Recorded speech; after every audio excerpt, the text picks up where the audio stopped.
Last time on the Minus 20 podcast, we meet our heroes in Hammer City. A stranger hires Kira to spy on Seraphina. Boss Hatchet wants Marth to hire a suspect contractor. The local baker and good Samaritan, Joald Jakobsen, refuses to pay protection to a local extortion gang, the Axes. That night, the Axes attack Jakobsen's cape. All right, welcome back to Minus 20, our real play podcast. We're playing Pathfinder 2nd Edition, a homebrew campaign we're calling Vigilante. I am Jay, Game Master, and I'm here with a bunch of my nerdy friends. Whoa. Oh. Let them find out organically. Super cool friends. My super cool friends. Hey, I wear Totally the flag normal, with pride. well-adjusted friends. Yeah, let's go around the table, say hi. This time, the first time we introduced ourselves, we kind of just rushed into the game because it was a long ep, but just say a word or two about what kind of class you're playing here in Pathfinder 2. Ollie, you want to start? Sure. I am playing Seraphina, and she is an oracle of the Bones mystery. Ooh. You'll find out along with everyone else. Nice. John, who are you? Hey, I'm John, and I'm playing Marth. Marth is a summoner. That means he's going to have an extra friend hanging around who you'll probably meet sometime soon. Nice. James, I'll be playing Bo Poncho, the Leshy gunslinger. Nate playing Shepherd, a human fighter. Diana playing Kira, who is an investigator, detective. So last we left off, we had Kira in the woods across the street from Jakobsen's Cakes, which is aflame. And in front of Jakobsen's Cakes, this bakery, there are roughly a half dozen coming in and out of the building. And Jakobsen himself is on the ground, bleeding from his head. And one of the Axes is shouting, "See, this is what happens if you're unprotected in this neighborhood. It's very dangerous. See what happens?" Clearly, they're making an example of the baker for not paying protection. So I want to go through and start with Kira as to what you guys are doing when you hear this noise is super loud. The flames are visible throughout the neighborhood. What does Kira do? So at the end of the last episode, I had knocked on Seraphina's door because I saw that there was motions inside. Yeah. And I'm screaming for help. And I'd like to find a place that I can kind of sneak behind and just pull out. I have some armor and a weapon in my bag that I've never used, but I'd like to pull it out and quickly just put on my leather armor and hold my rapier. But then I kind of look at how far away they are, and I'm going to put my rapier away and pull out my short bow. And I'm just watching to see if anybody's going to step in to help them. Now, Pathfinder has rigorous rules on how long it takes to don your armor. I think it's like 10 minutes. I'm going to say there's plenty of time to do this. Doesn't seem to be, Jakobsen's clearly in danger, but it doesn't seem to be immediate. So you have plenty of time to put on your armor. Let's go to Seraphina. You're pounding on your door. You see the reflection of flames down the street. Probably hear the shouting. Well, Seraphina is used to people knocking on the door at all hours, but not usually pounding like that. And seeing there's a lot of activity outside, people running, I assume. And the flickering flames, she's going to grab her cloak, which is by the back door. And also tucked behind the door, they have, just in case, they have this kind of old mace. So she's going to grab that on her way out because she doesn't know what's happening. Okay. And then let's hit our old friend, the Great Leshy, Bo, just a couple doors down from this place. Yeah, between hearing the knocking on the door next door and just hearing the commotion, he would kind of come out from the restaurant, come across into the bottle shop and look out kind of that porthole window next to the door, seeing the fire. And just as that happens, he stretches out as far as he can and reaches over. And in that second cylinder is just a bow staff. And then there is a broken gun sword that's kind of roughed up and missing the center cylinder that would have all the different bullets casings in, and grabs that, and you kind of just see him just getting really up on edge and getting a little bit bigger as he kind of runs directly out to go help. Talk to me about this getting bigger thing. Like, what's happening? Just that growth of vines. So the vines kind of just start multiplying on themselves. And normally it's used as like a stretching kind of thing and reaches further, but you can just kind of see that just the width of the vines start just kind of getting bigger and bigger. And I imagine Shepherd is probably close by, sleeping in some Hmm. I don't know, trash bin next door.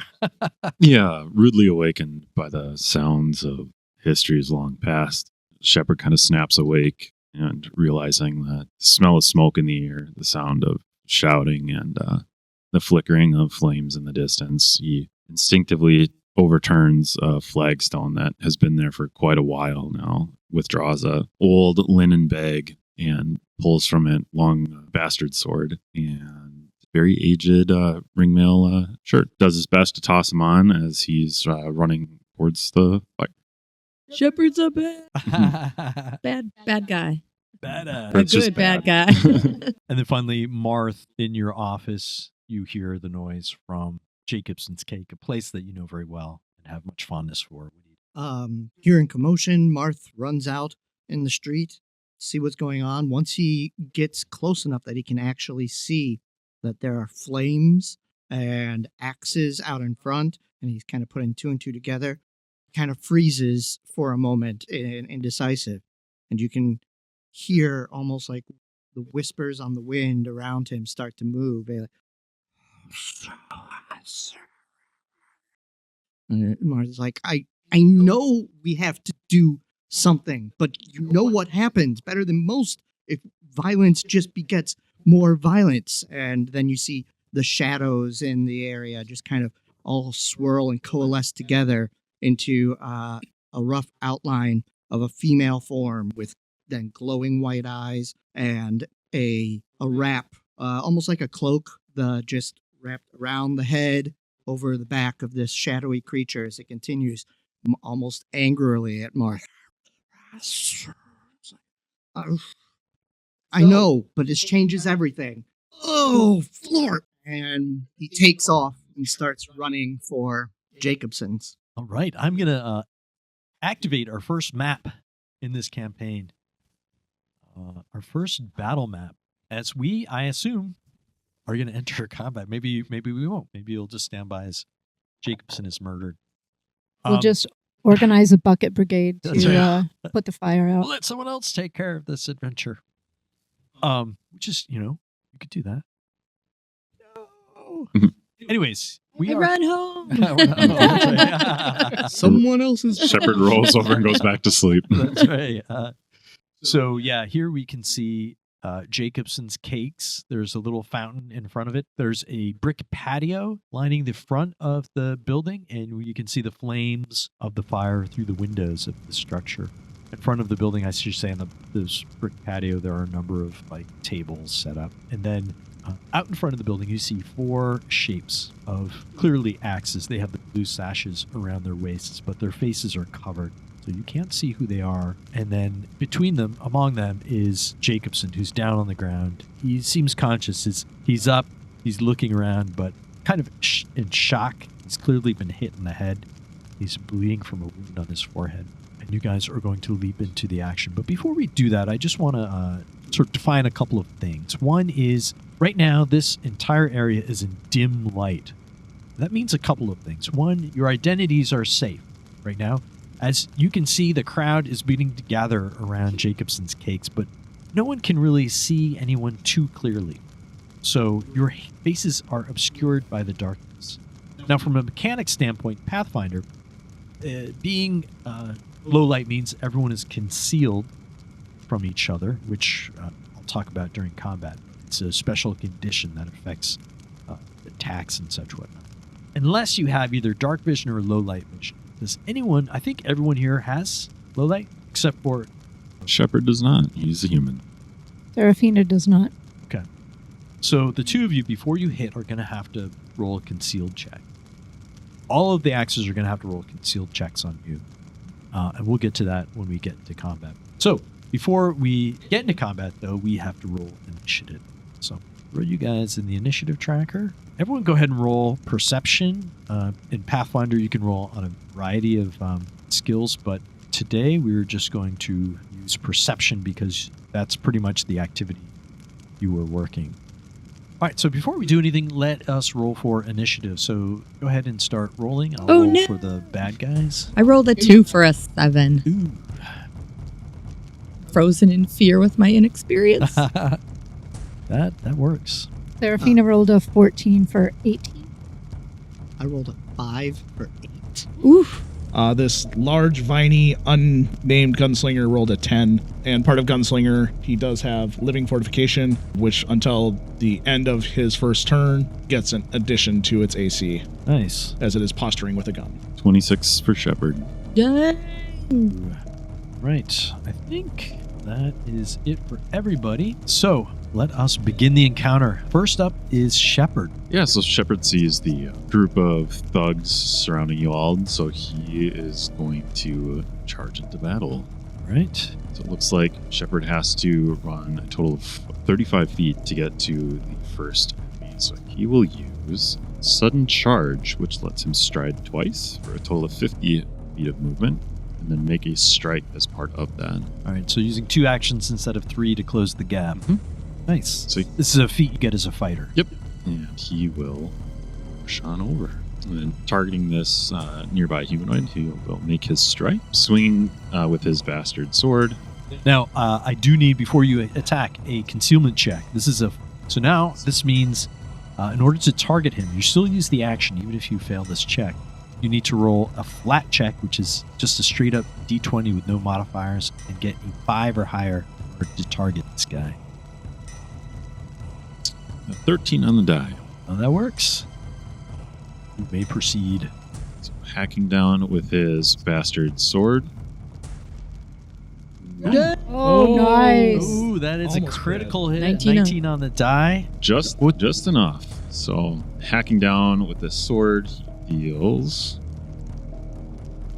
20 points of slashing damage. All right, you Jeez. cut into this guy and nearly cut him in half, and he falls dead at your feet. Well, it's getting real now. Fighting's easy, That's a guys. pretty good. That's a pretty good sign for this campaign. That first, that crit on the first roll. Yeah, real lucky. And then with his last action, Shepard would like to manipulate action and light a torch. All right. So if you do light a torch, your identity will be revealed to everyone around the square and to all the axes. You will forego that action. And anyone who's within the bright light, so within 20 feet of you. Sure. He will. Can he make a medicine check to see how Joald is doing from here? Sure, yeah. Go ahead and make that check. Medicine check. It's a skill check. And it is 15 on the die for a total of 21. Oh, yeah. That's enough.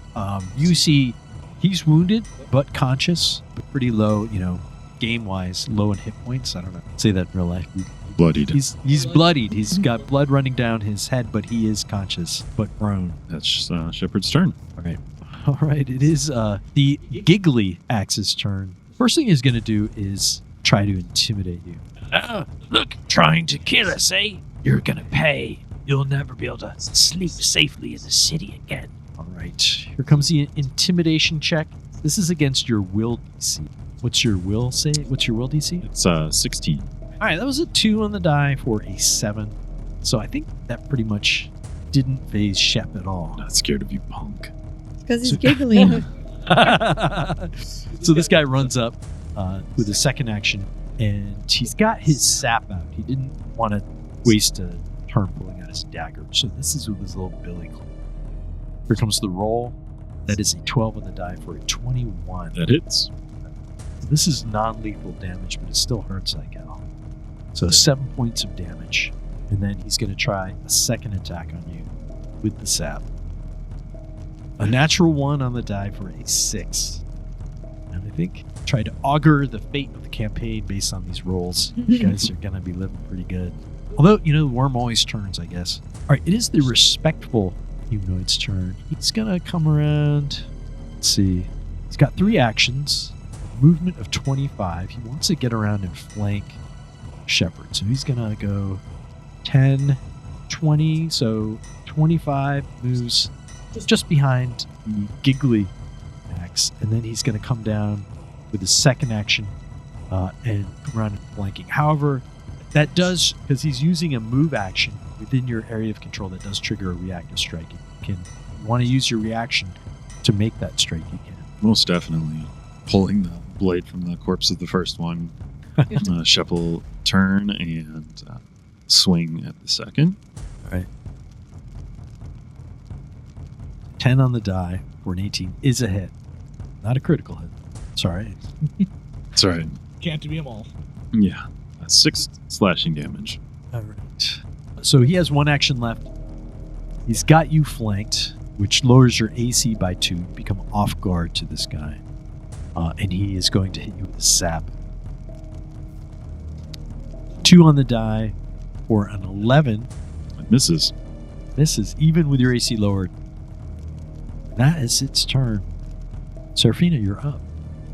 Okay, presumably this proud medium humanoid is still kicking Mr. Jakobsen or messing with him in some way. So Seraphina's first going to move forward a little bit closer, but she's going to reach out her hand to the proud medium humanoid and just tell him, stop.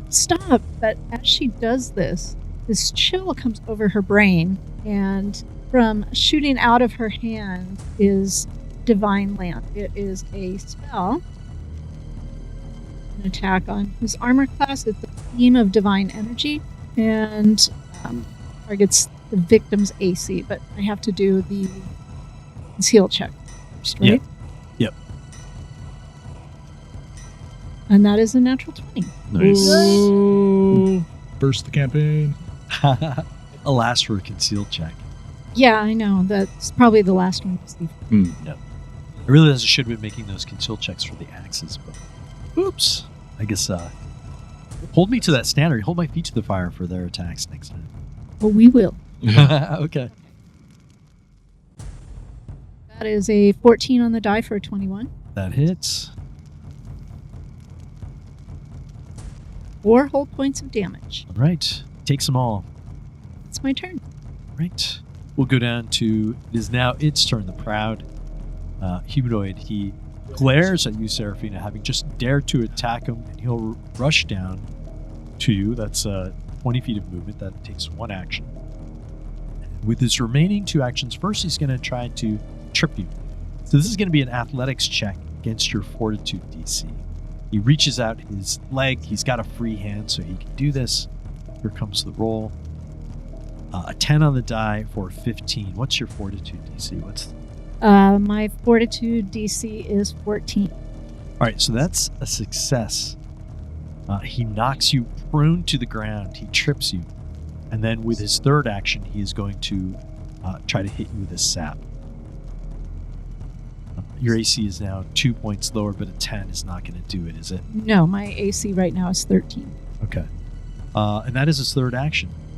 Now, tell me about what this unnamed gunslinger looks like here in this dim light. Yeah, so in the dim light, for those that have dim light vision, instead of a grape-like face, has a full, more humanoid shape to it. Very larger eyes, larger teeth, very kind of trying to put off a scary persona. And then, yes, has this broken gun sword. And yeah, he will use that broken gun sword to fire on the respectful medium humanoid. Do you want to describe this weapon at all a little bit more? Yeah, sure. So this is a combination weapon, so it can be used both as a blade and as a gun. But just looking at it, the cylinder that would hold the bullets is missing completely. The back of it is more like a slingshot of ways, where this unnamed gunslinger is using his own vines to actually be the propulsion system for the bullets, or in this case, seeds that they are firing. So instead of the loud black powder kind of sound, it's more of a poof, as it's still putting a projectile through the rifling of this gun, but not to the same extent that black powder would do. And yeah, he'll start by roll to attack. 10 on the die for 19. 19 will hit. 5 points of damage. And then Still up. second attack, or second action, he will stride and use Clear the Path as the third action. Clear the path, you push outward with your weapon to clear some space before quickly reloading a fresh round. An athletics check to shove an opponent within your reach using your weapon. Right. And then interact to reload. So, Give me that athletics check, right? You yep, said? it is Yeah. athletics. So this will be against his fortitude DC also. 19 on the die for 24. Very nice. That is a success, not a critical success. So how push him 5 feet? Is that right? Yep. So I'll push him. Do I have not knowing this? Do I have a say on which direction, or is it based on where I come from? I believe it's away from you is the way you describe it. So I would allow you to make a diagonal. No, I'll follow that straight line path and push him. Yeah. So he's not flanking. And do you reload at the same time? That would, as my interact Nice. action would reload my gun. So it saves you an action. Yep. Perfect. And then I believe I can cover the distance on that as part of it. Right. And I'll do that. Oh, so you would come right up to him. Yep. Okay. And that's 3 actions, right? Yep. All right. Marth, describe to me what the florp... We've come up with our own swear vocabulary. What the florp, that thing is next to you. Well, that thing next to me is what is called an eidolon. And you can certainly all comment on the pronunciation. I will put up a poll for whatever you like is the best. But we're sticking with eidolon for right now. So, that means that this is a summoned creature that Marth controls. We act on the same turn and share an action pool, but we have a thing that's called Act Together. That it sounds really complicated when you read it. The easiest way for us to understand is instead of having 3 actions, I pretty much have 4 actions, as long as I do it in a correct order that we will worry about at a different time. So, to go along with that, Marth is going to use his first action to move. Go 5, 10, 15, 20, 25. Just kind of Right hanging behind out there. Seraphina, yeah. And then Arya, the idol, is going to also do 2 moves, basically. 5, 10, 15, 20, 25, and second move to get behind the proud medium humanoid. All right. And then the last action is going to be Arya taking a swing. I just want to note the proud humanoid did not use a reactive strike as Arya swung around. All right. So yeah, you are flanking this guy, which again lowers its AC by 2. Hey, that would be a crit. Wait. Can I? Who just said the podcast is named after their roles? I know. Don't get used to it, people. John got a 20. This is New World, man. New World Order here. I love it. All right, so Wait, is there a minus sign before the 20? Yeah. Oh, right. That's a negative 20, John. dang. For a grand total of 4. I think that's double, right? You did double it, so that's 4, so it'll be 8 points of damage, and that kills it. I mean, if it does the job, it does the job. Yeah. Describe to me how this attack looks and how did it kill this man? Arya is almost like shadow and wind moving across the field as it swirls around behind this humanoid, and just her arms reach out and like slash through this guy's back. And by through, I mean like her fingers seem to go through his back for a moment. And it opens up wounds, and he just collapses as he slowly bleeds out. Actually, not very slowly, I guess, but... Just spray everywhere. Nice. All right, let's go to Penn. All right, so Penn is going to move east about 5, 10, 15, 20, 25 and kind of hug close to this fountain in front of the bakery. Okay. So the fountain's between her and the enemies to cover her a little bit. Yeah. She'd like to see if any of these folks still standing have blonde curly hair. Roll me a perception check. Make it blind. Oh, Oh, too late. sorry. No, Sorry, that's cool. I'm That's trying cool. to be quick. I got a 12 on the die for a 17. I guess it's my prerogative to ask for that, but that's a reasonable thing to roll. A 17. What you notice is that you can't see anybody's hair. Okay. They're all tucked up and under. After a moment of hesitancy, so did that count as an action? I would say yes. Okay. Yeah. So then I can't devise a stratagem and take an attack for my last action, correct? I believe you can. I believe you can devise a stratagem and then To use the that roll. as a Awesome. strike. Okay, thank you for clarifying. I think we'll have to look it up. All This is our first time running an investigator class, which is Kira/Penn's class. I've only read it like 12 times, but then it never answers the question I have. Yeah. So I'm going to devise a stratagem, which allows me to roll a d20 Yep. and decide if I'm going to use that roll for an attack And you get to use your intelligence modifier. for Correct. this attempt? Yep. Right. Okay. instead of my strength or attack. There too. So you glance at this this giggly. He's just laughing. This giggly humanoid, looking for maybe a weak point, stance or something, a moment of unseenness. All right. So devise a stratagem. I'm going to attack the giggly humanoid. What did you roll? 19 A 19 for? for a 26. That is a critical hit. Hey, Hey! Woo. So I get to do You the guys are going critical through them like button. butter. Oh my gosh, this is so much damage. Does it factor We're in my highly precision, motivated. precise attack? I think it did. Oh boy. Yes, because it's also okay. It's a massive 23 points of damage. So He's a red mist. That's insane. he's a red mist. So basically, okay. So the way this works, typically critical hit in Pathfinder is double the damage of all the. You roll the dice and double the damage. So when you devise a stratagem, right, you get extra damage called precision damage. Yep. Right? So not only do you have 1d6 for the short bow, you have 1d6 precision damage. So you're rolling 2d6 times 2. But the bow has a trait called Deadly D10. And if you roll a critical hit, you get an extra D10 of damage. So, my friends, you just rolled at level 1 23 points of damage on this poor innocent, murderous Innocent criminal. murderers. And turn, well, not a miss. It's just merely kills him with one bow shot. I will be writing about this in my diary later tonight. I imagine you that, get it right Lark. through his neck, and he's probably just about to bring his sap down on Shepard again. This arrow goes through his neck, and he looks around in surprise. Maybe his eyes, just the life goes out of it. They become two blank eyes, and then he falls dead in a lock of curly. No, just kidding.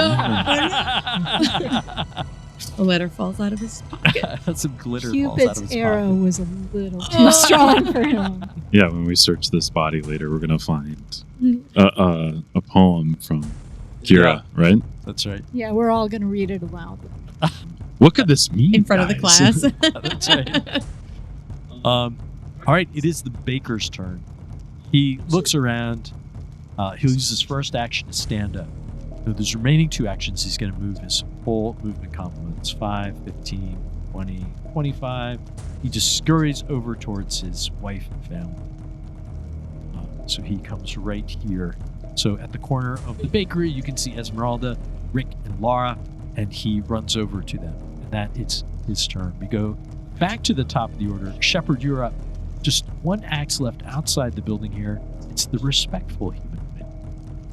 Yeah, so Shepard will take the step action to move to the other side of this this axe. And Step is a 5-foot movement that doesn't trigger a reactive strike, right? Mhm. That's right. Yeah.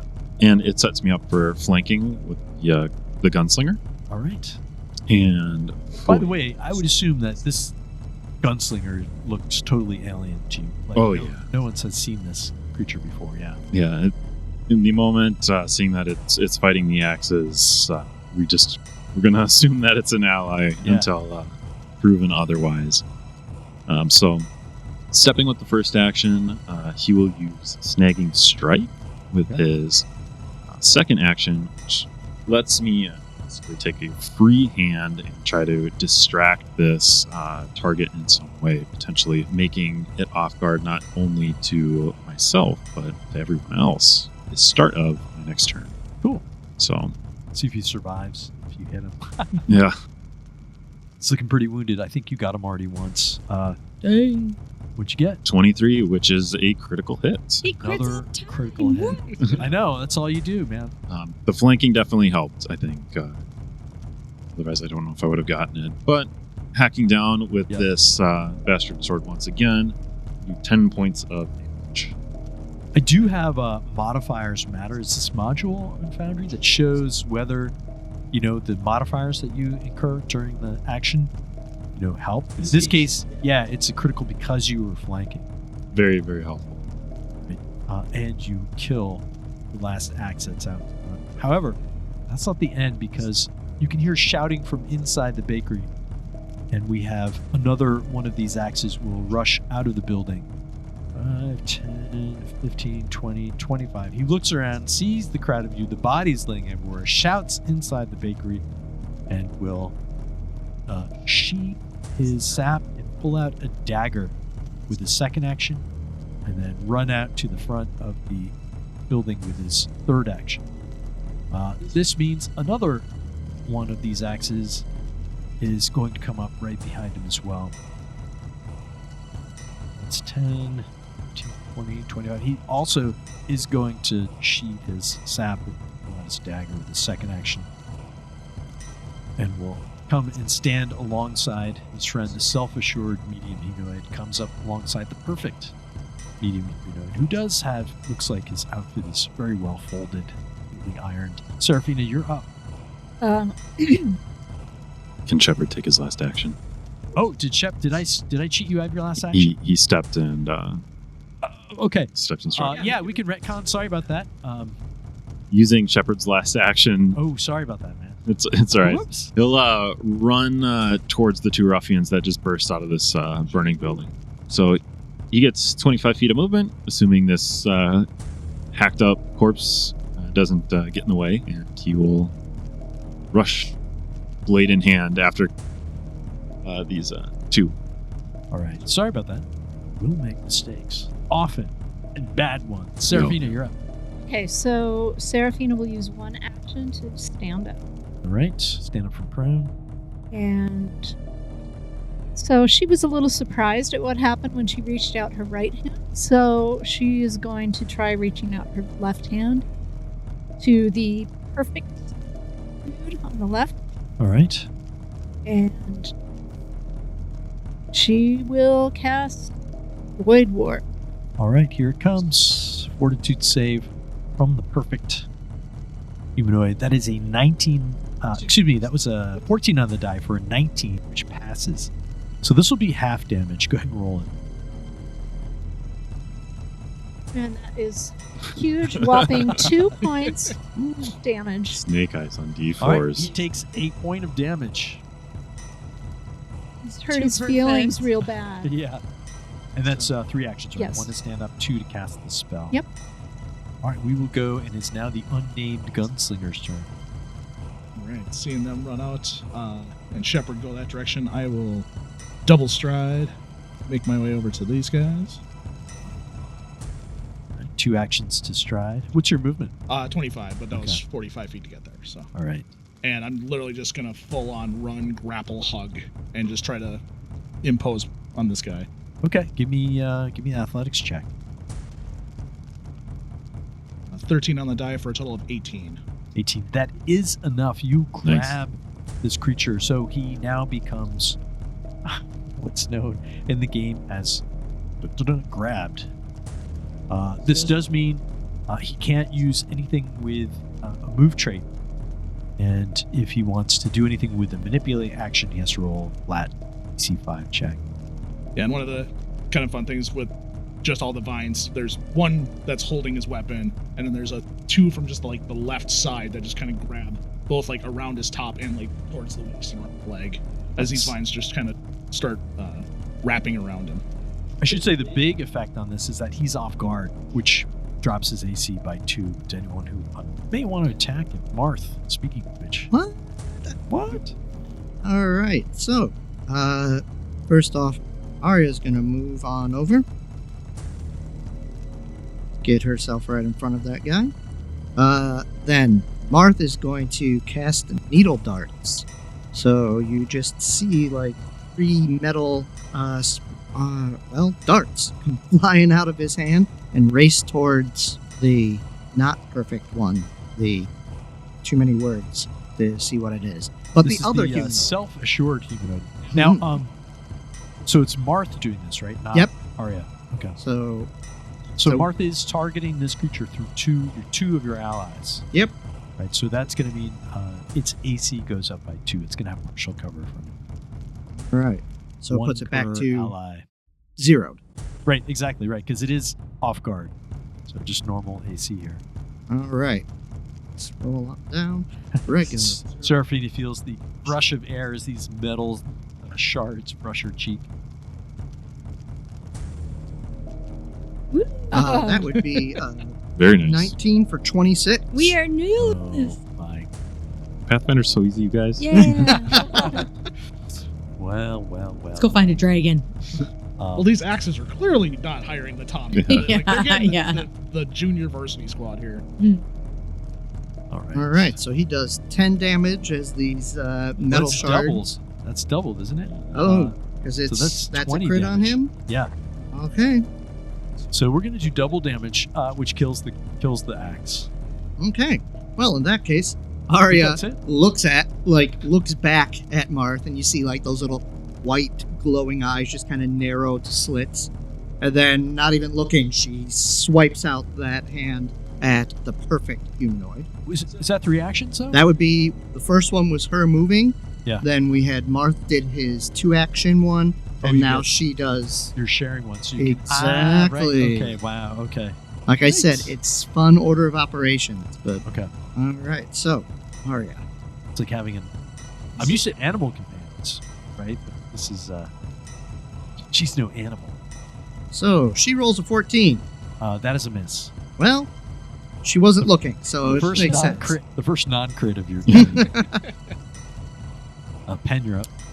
Okay, so this perfect guy, is it like Henry Cavill perfect? Yeah. I noticed, or did I notice, that Seraphina's attack did not seem to do as much damage as it should have. It didn't well, do as she- much damage because I rolled 2 1s. Oh, 2 D4s. but only one of it sunk. I guess ultimately I want to recall knowledge and Oh, see yeah, if there's okay. anything that it's weak to. This is a society check. Okay. And I'll need this secret check. So Line. Line, Thanks for she telling me in found it. advance. I got a question mark. yeah. This is these are axe enforcers. They are human axe enforcer. What would you like to know about? If it's got a weakness in its armor.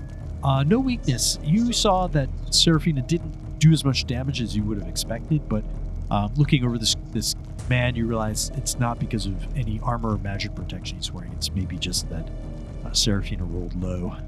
They're weak to bastard swords. They're weak to bastard. Got it. Is there something else you want to know? Usually I like to give you some information on this It's a recall knowledge trauma. check, right? This is a humanoid, not undead, just a regular person. Yeah, so nothing that he's specifically weak to. Yeah, so there's nothing to weak to. I do want to give you some information. You could ask for like lowest save or any special abilities that they have. Yeah, if I know of any special abilities. You know that they have this ability called Intimidating Strike. So they can use 2 actions to try to hit someone, and also basically it's an intimidation check along with the attack. So if they hit, the target becomes right. So they're in game terms and life terms, you know that these axes can be very fearsome, like are used to intimidating people, and oftentimes do these wicked flourishes to try to unnerve their opponents.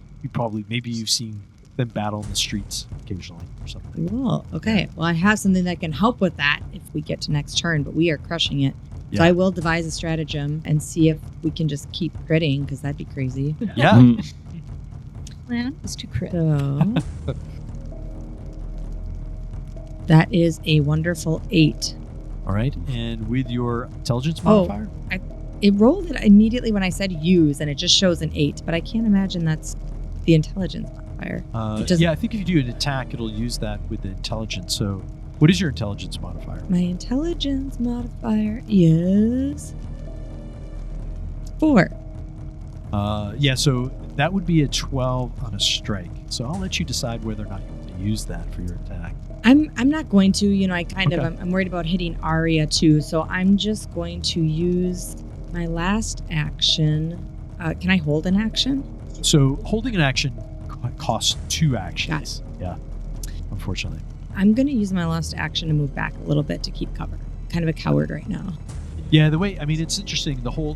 Maybe it's worth talking about now, but hold an action is you basically take 2 actions to save 1 action, use as a reaction when a defined trigger comes up. So you'd be like, oh yeah, when the axe moves, I shoot my arrow. So simple. So simple. It's simple in execution. It is complicated in explanation. But yeah, so it costs 2 actions. If anyone wants to do it at a time, we can talk the details. But yeah. Cool. Okay. We go to Jakobsen's turn. He's going to just hover over there in the corner.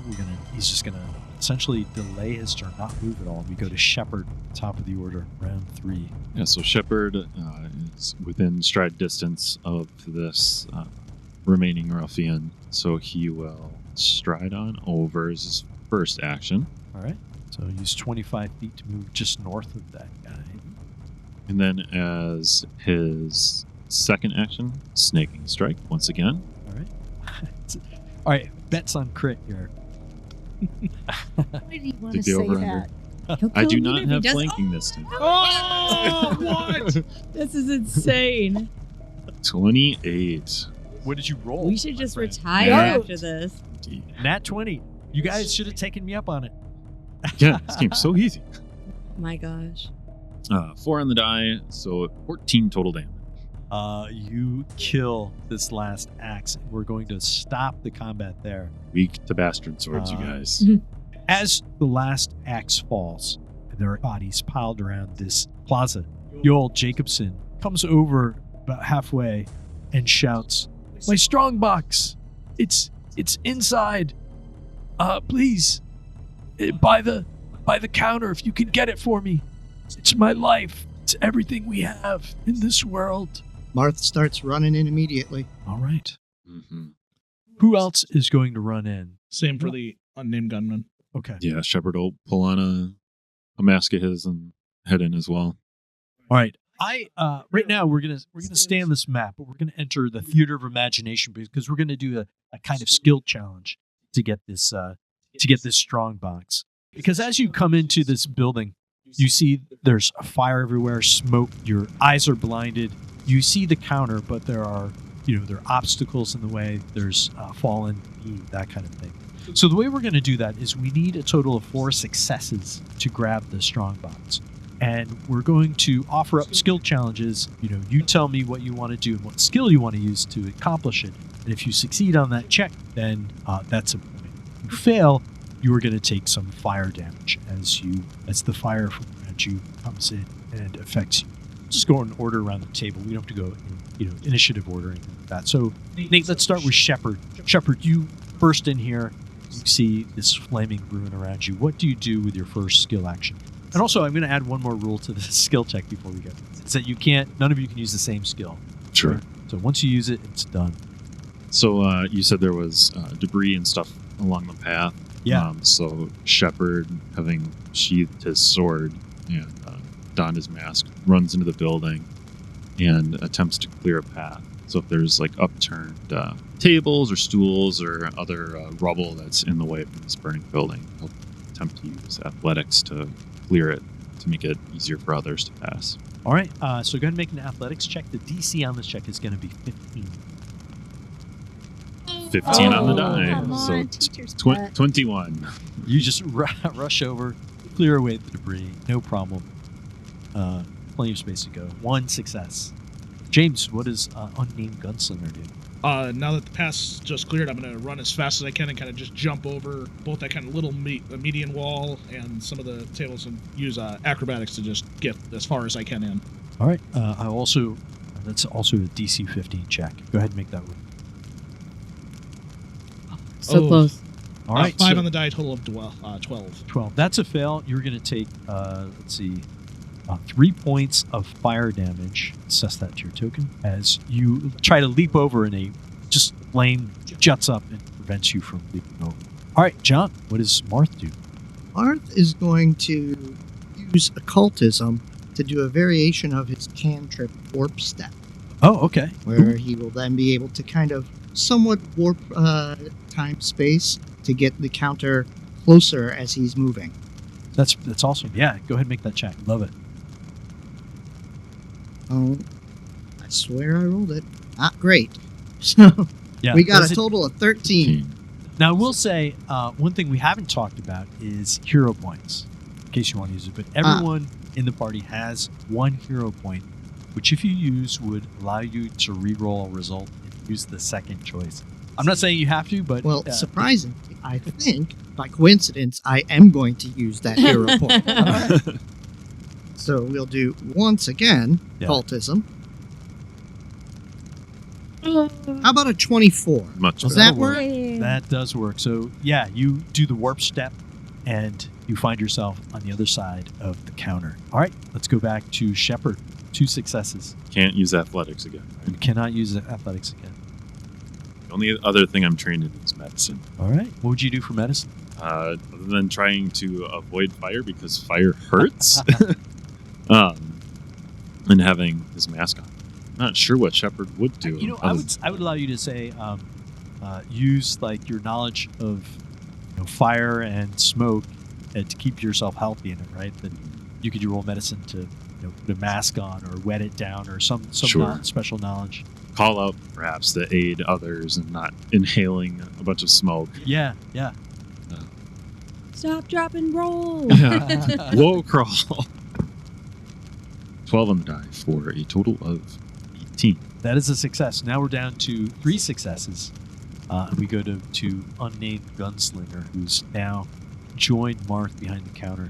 I would also, perception is an option. I would use the lore mercantile skill. Oh yes, Nice. yes. I would know where such a kind of lockbox would be owning a Yes. business myself. Just kind of looking around like, oh no, there's a bunch of cooking stuff. Clearly, love this. the cash box would be over here. I love it. I love it so much. I'm going to make the DC 12 instead. Aw. Yes, that is a nat How 20 for many? 23. All right. Not only do you Foundry grab VTT, this, ladies and gentlemen. yeah, this game is so easy for you guys. This is insane. Not only do you find the cash box, you also see like a box labeled Jakobsen family recipes, and you also see like I don't know what in the fantasy world the equivalent of a photo album is, but like a bunch of sketches of the family, and you throw those under your arm, and you come running out, and you see the Jakobsens. Joald is in front of the building. He sees that the unnamed gunslinger has all this with him, and he looks so relieved. He says, "Now, come with me if you want to survive the night." We'll end the session there. Hey.